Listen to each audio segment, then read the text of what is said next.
प्यारे बच्चों, जब आप सतह पर रखी हुई किसी वस्तु को फिसलाने का प्रयास करते हैं तो आपने अनुभव किया होगा कि ऐसा आसानी से नहीं होता है, बल्कि उस वस्तु को चलाने के लिए आपको बल लगाना पड़ता है।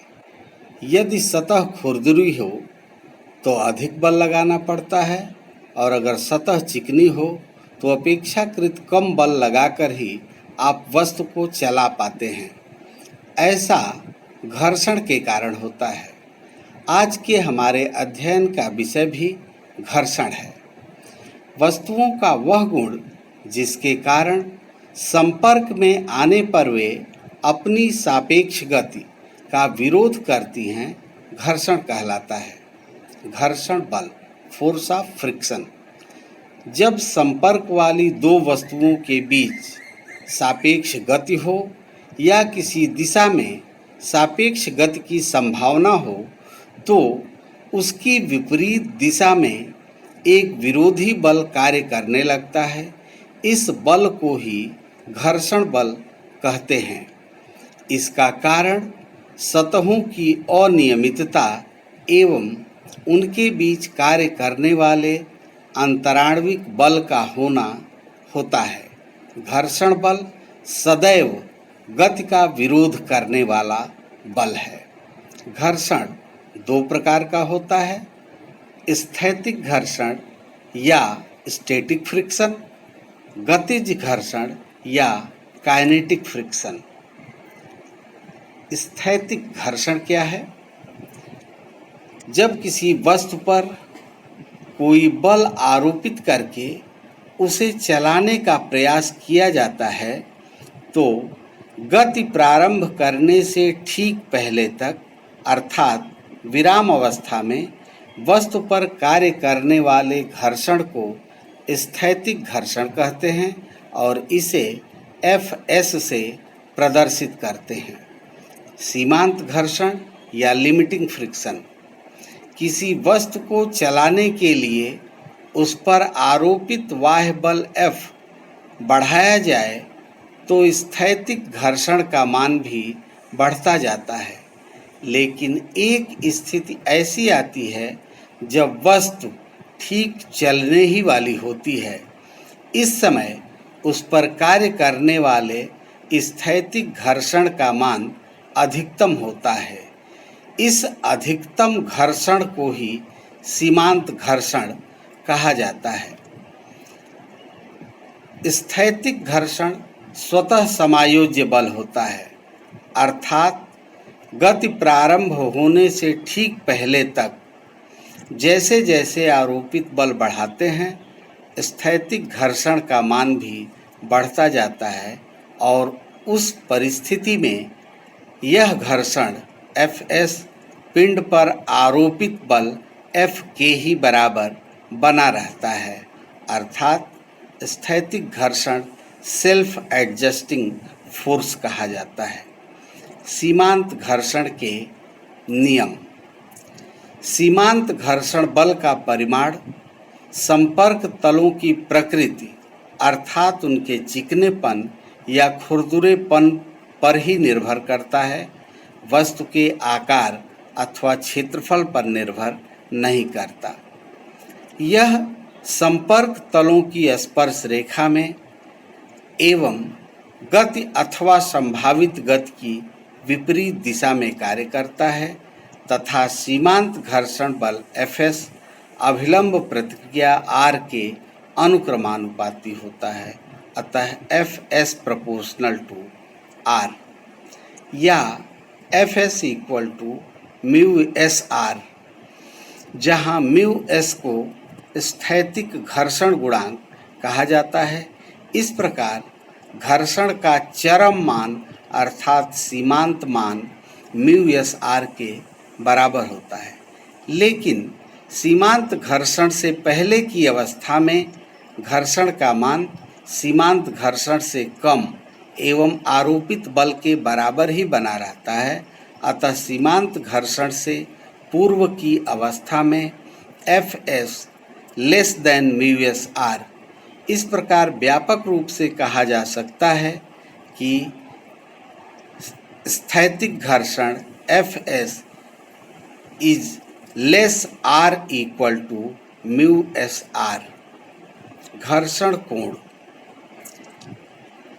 सीमांत घर्षण की अवस्था में अभिलंब प्रतिक्रिया R एवं घर्षण बल Fs का परिणामी P अभिलंब प्रतिक्रिया R के साथ जो कोण बनाता है उसे घर्षण कोण कहते हैं। चित्र में अभिलंब प्रतिक्रिया R एवं घर्षण बल Fs का परिणामी P है जो R के साथ थीटा कोण बना रहा है, यही घर्षण कोण है। घर्षण कोण एवं घर्षण गुणांक में संबंध। सीमांत घर्षण की अवस्था में vector P equal to vector R plus vector Fs एवं इस चित्र से sine theta equal to Fs by P इंगित करता है कि P sine theta S equal to Fs एवं cos theta equal to R by P अर्थात P cos theta S equal to R। इसलिए P sine theta S upon P cos theta S equal to Fs by R equal to mu S by R, क्योंकि स्थैतिक घर्षण Fs equal to mu S R होता है। अतः tan theta S equal to mu S. इस प्रकार स्थैतिक घर्षण गुणांक घर्षण कोण की स्पर्शज्या के बराबर होता है। आनत तल पर घर्षण friction on an inclined plane अर्थात झुके हुए तल पर घर्षण। माना एक समतल गुटका क्षैतिज से थीटा कोण पर झुके हुए तल पर रखा है। इस दशा में गुटके पर कार्यरत बल निम्नवत हैं। पहला, तल की अभिलंब प्रतिक्रिया R जो तल के लंबवत ऊपर की ओर है। घर्षण बल Fs तल के अनुदिश ऊपर की ओर है और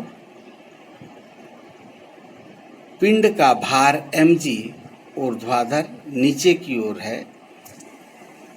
भार mg को घटकों में वियोजित किया जाए तो mg कास थीटा जो अभिलंब प्रतिक्रिया की विपरीत दिशा में है और तल के अनुदिश नीचे की ओर घटक mg साइन थीटा जो Fs की विपरीत दिशा में है।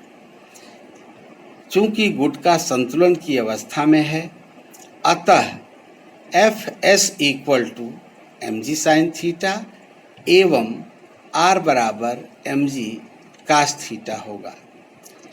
यदि तल का झुकाव कोण बढ़ाते जाएं तो एक स्थिति ऐसी आएगी जब गुटका ठीक फिसलने ही वाला होता है।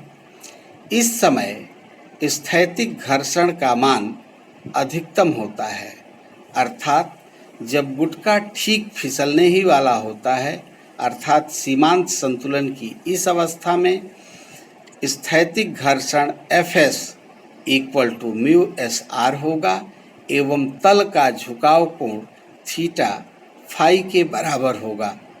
तब समीकरण 1 और 2 से mu S R equal to M G sine phi एवं R equal to M G cos phi होगा। भाग करने पर mu S equal to tan phi होगा। यहाँ कोण फाई को विराम कोण कहते हैं, अर्थात विराम कोण आनत तल का वह झुकाव कोण है जिस पर उस तल पर रखा हुआ गुटका फिसलना प्रारंभ कर देता है। विराम कोण या सर्पी कोण कहते हैं इसको।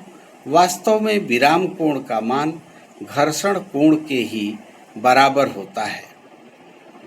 गतिज घर्षण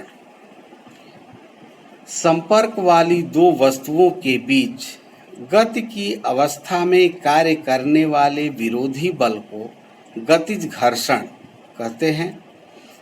इसे F K से प्रदर्शित करते हैं। गतिज घर्षण का मान सदैव सीमांत स्थैतिक घर्षण Fs मैक्स से कम होता है। यह गतिज घर्षण अभिलंब प्रतिक्रिया R के अनुक्रमानुपाती होता है। अतः Fk प्रोपोर्शनल टू R या Fk इक्वल टू म्यू के आर। यहाँ म्यू के को गतिज घर्षण गुणांक कहते हैं, जिसका मान सदैव म्यू एस से कम होता है। गतिज घर्षण भी दो प्रकार का होता है, सर्पी घर्षण एवं लोटनिक घर्षण। सर्पी घर्षण या स्लाइडिंग फ्रिक्शन किसी तल पर फिसलती हुई वस्तु एवं तल के बीच कार्य करने वाले घर्षण को सर्पी घर्षण या स्लाइडिंग फ्रिक्शन कहते हैं। लोटनिक घर्षण या रोलिंग फ्रिक्शन जब कोई वस्तु किसी तल पर लुढ़कते हुए चलती है, जैसे कि लुढ़कते हुए पहिए की गति या बेलन की गति, तब तल और उसके बीच कार्य करने वाले घर्षण को लोटनिक घर्षण कहते हैं। लोटनिक घर्षण का मान सर्पी घर्षण की तुलना में बहुत कम होता है। आपने अनुभव किया होगा, साइकिल चलाते हुए अगर ब्रेक लगाकर साइकिल चलाने की कोशिश की जाए, उस दशा में पहिए तल पर रोल करने की बजाय फिसलते हैं और आपको यह भी अनुभव होगा कि उस समय साइकिल को चलाने के लिए काफ़ी अधिक बल लगाना पड़ता है। अतः स्पष्ट है कि लोटनिक घर्षण का मान सर्पी घर्षण की तुलना में बहुत ही कम होता है। बच्चों, आज के लिए बस इतना ही, बाकी चीज़ें नेक्स्ट टाइम